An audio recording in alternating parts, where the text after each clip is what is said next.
Hi, welcome back to my channel. My name is Kat, and today I'm doing the recent releases which we have been blessed with from publishing. So I'm covering May and June. Before we get into it, I'm just going to flash up some of the releases which I have read. I'm not going to talk about them because you already know about them. So I have, in one way or another, wrapped them up or dedicated a video to them. I will leave those links down below, but yep, here they are, right here. So if you want to know more about these specific releases, I have already covered them. You've already heard about them. I'm not going to repeat myself. So without further ado, let's get into, I think, about a dozen books that I am so excited came out recently and that I think sound really great. So I'm going to go in order of publication date, and let's begin.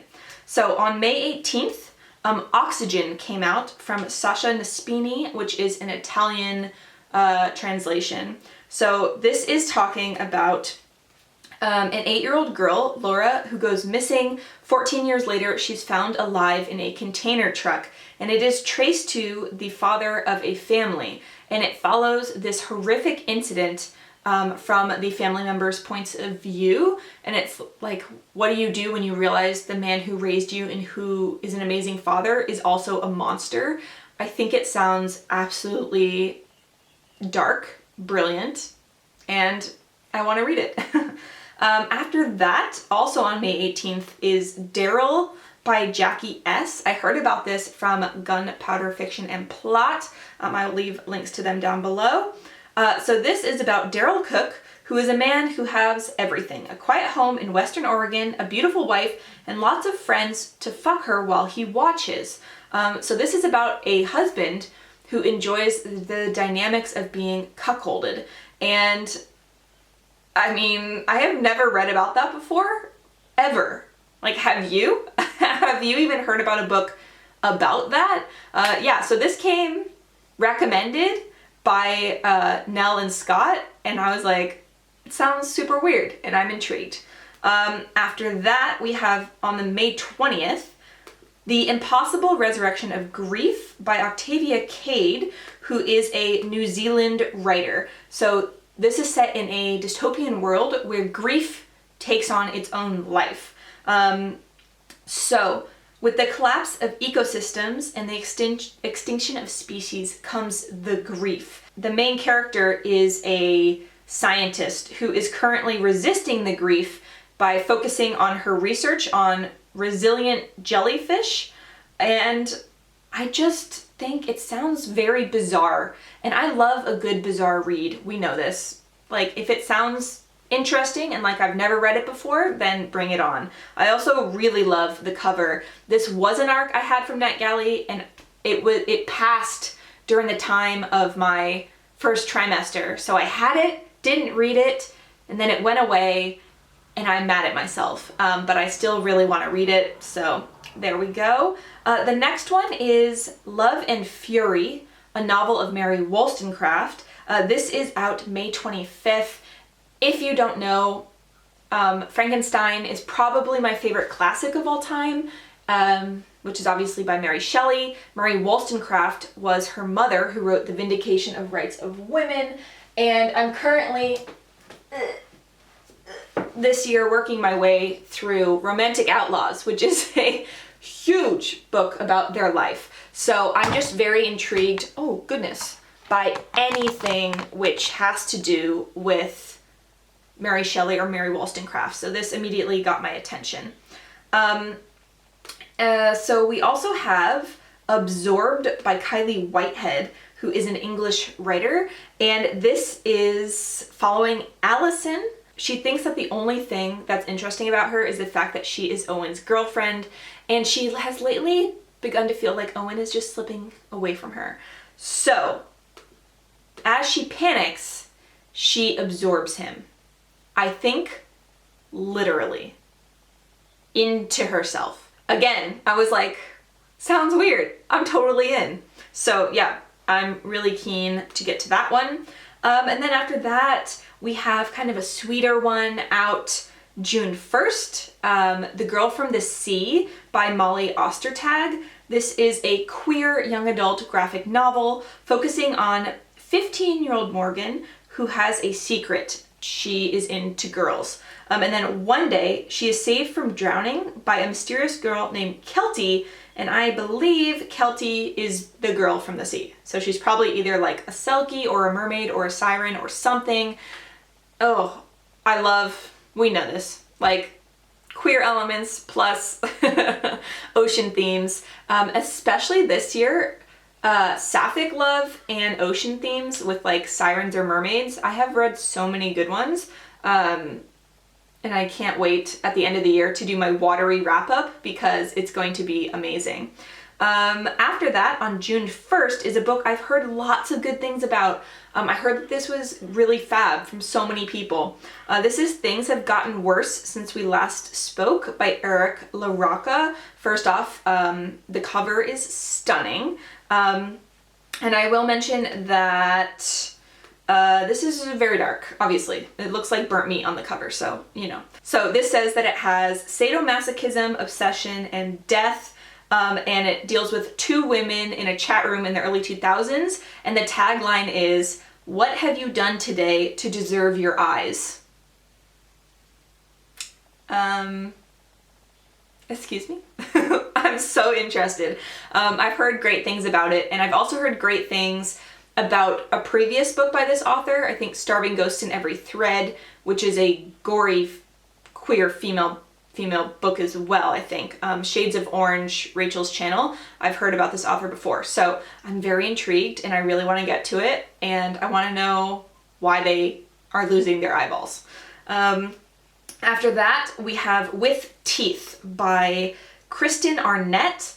So I've never read Kristen Arnett before, but this deals with a, like, potentially evil child trope, so I'm a keen jelly bean. This deals with a mother who has a difficult son. So it says, Sammy Lucas is scared of her son. Working from home in the close quarters of their Florida house, she lives with one eye warily peeled on Samson, a sullen, unknowable boy who resists her every attempt to bond with him. Even though she is struggling to create the perfect queer family, her son's hostility finally spills over into physical aggression, and she must confront her role in creating him. It sounds really good. I'm a sucker for the evil child trope, so there's that. Next up is the book I am currently reading. This is Bathhouse by PJ Vernon. I was trying to finish this at the end of June to get it in with my Pride reads. It just didn't happen, had a super busy weekend, but this is so good. This is probably gonna be one of my favorite thrillers of the year. This is following two main characters, and they are men who are in a long-term relationship. One of them goes out of town for the weekend, and his partner decides he's going to go to a gay bathhouse and cheat. And when he enters the bathhouse, he is physically assaulted and strangled, and he runs out and then has to deal with the consequences of that because he can't just tell his partner like where he was. So it creates this it's like one lie creates all of this ripple effect, and so far it is so good. I'm on the edge of my seat. I'm pretty sure I highly recommend it because I'm 40% of the way in and loving it. I mean, no, not loving it. Dark things happen, but like it is a really good thriller so far. Also, the cover is absolutely stunning. Whoever designed that, A+ to you, my friend. So that was out June 15th. And then also out June 15th was The Sweetness of Water by Nathan Harris. So this is about two men who are seeking refuge on the homestead of George Walker and his wife in the waning days of the Civil War. So the Walkers, racked by the loss of their only son, hire their brothers to work their farm, hoping that their friendship will help them get over their grief.